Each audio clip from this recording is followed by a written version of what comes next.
This is Served with me, Andy Roddick. Please hit subscribe. We drop new episodes every week.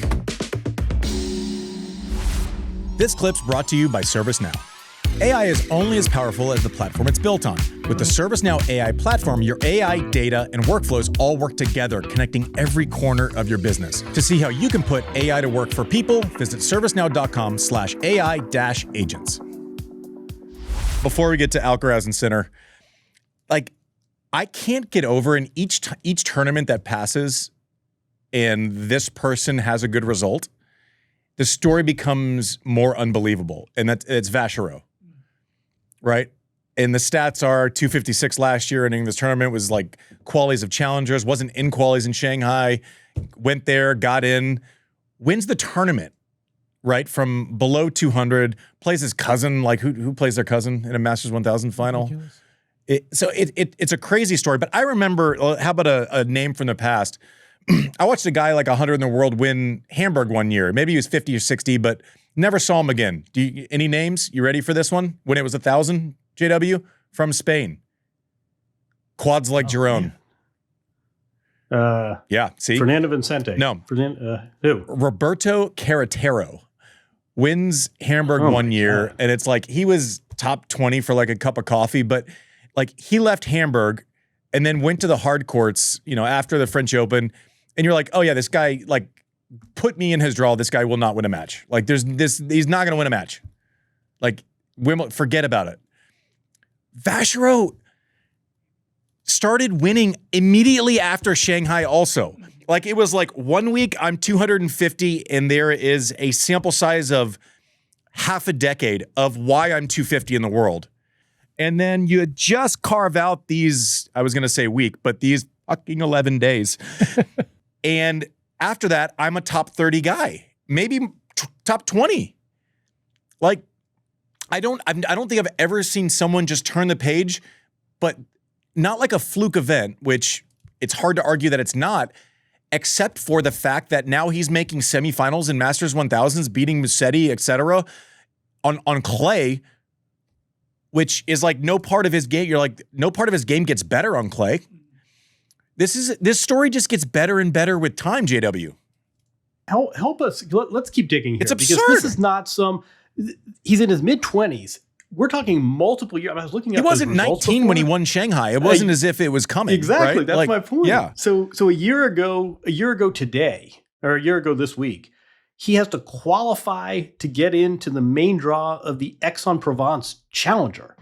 I mean, this guy had years of grinding in the 100 plus. I mean, around the time of the U.S. Open, where I don't think he got into the qualifying draw. His next match, he lost to like an Israeli ranked in the 600s. So there was a guy 800 in the world within 6 weeks of winning Shanghai. He lost to a guy 800 in the world. That's like me right now. So we talked about this when he won Shanghai. You said this. You said he doesn't want this year to end. Let's see if he can back it up. Yes. And you and I remember Martin Verkerk gets to I think the year you won the Open. We've seen these stories of these lightning in a bottle, and a guy has a great tournament. Now I can afford to fly home in business class, and it's a cute story, and then you never hear from him again. This guy is in the top 20 right now. I mean, he could be a top 16 seed easily for Roland Garros, not even being eligible for the qualifying draw the year before. I don't know if I've seen this, and I'm just, it's easy to say sort of winning begets winning, and his confidence is swelling. This is a whole different level, and you watch him play, and what I'm thinking is, how in the world was this guy outside the top? I mean, he's a big guy. He's a strapping guy. He hits a big ball. You're right. Clay is not his best surface, but that's his home. That's a home game for him.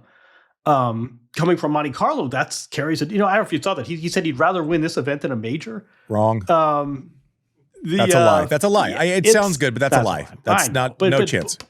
Point being, you watch him play and you're like, oh my God, how is this guy ranked 200 a year ago? But for him to keep backing it up week after week after week, it's extraordinary. I think all of a sudden it's a cute story, and a few years from now we're going to say, what was his name again? The guy from Monaco who won the Masters 1000 and beat his cousin. That was a cute story. This guy's legit. He's legit, but it's not as if he's getting away with something where it's like he's taking these huge cuts on like a certain shot, and it's like, I don't know, let's see how long he can go Rip City and make it. Like, it's not as if he's doing something that's insanely risky or at scale doesn't seem like it's sustainable. Like, I'm watching this guy going, okay, like he's solid. He moves great for someone 6'4", 6'5". His serve is big. He doesn't hit the spots and it doesn't move as much, but like it's a thumper through the court. You can't teach 6'5". And the backhand's rock solid. I'm going, he likes to come in. He hits a shot line when the chips are down. I'm going, yeah, this seems real.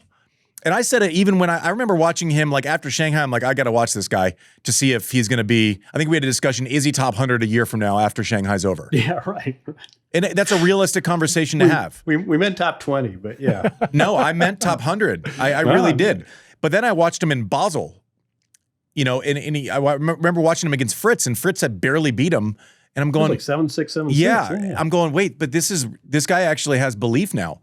And honestly, that's kind of the only thing that looks different. I haven't been able to find anything or read anything that's like, oh, I made this change. I fixed this serve. I switched grips. I decided that, whatever it was, I had a new regiment. It's not like he's like, oh, I changed this and it paid off and I got used to it. It's just like belief. That's it. That's the only thing.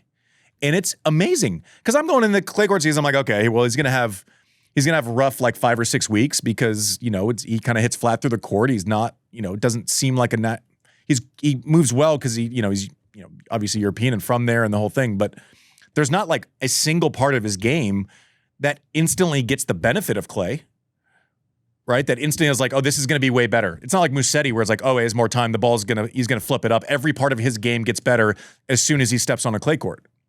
I don't read it that way.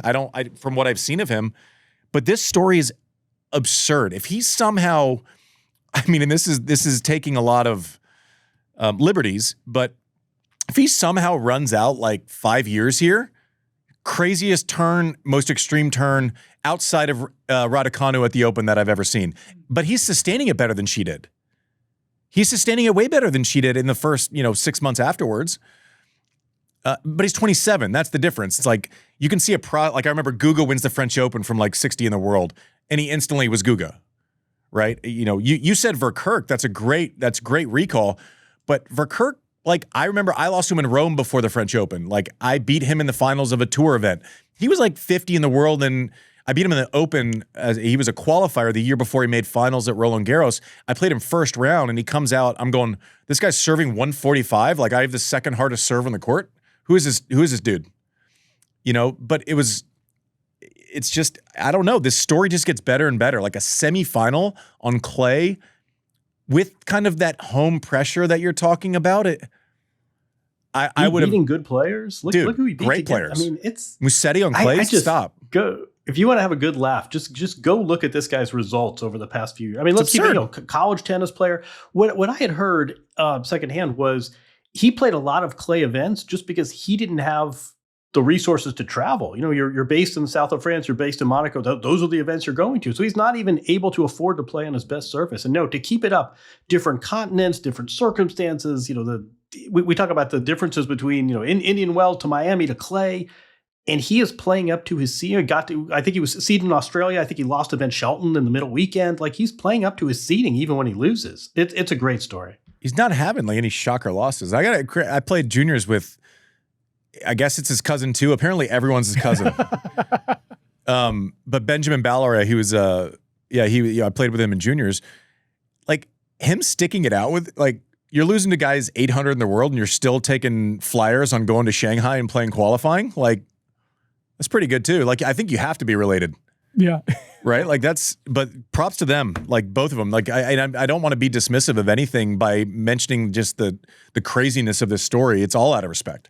Mm-hmm. Like this is crazy. He's sustained it. We're talking 6 months later and he's making semis of Masters 1000s now on clay. What's he? I think he's 17 now. Let me see what he's. Yeah, he's ranked 17. Crazy. Up 6 spots.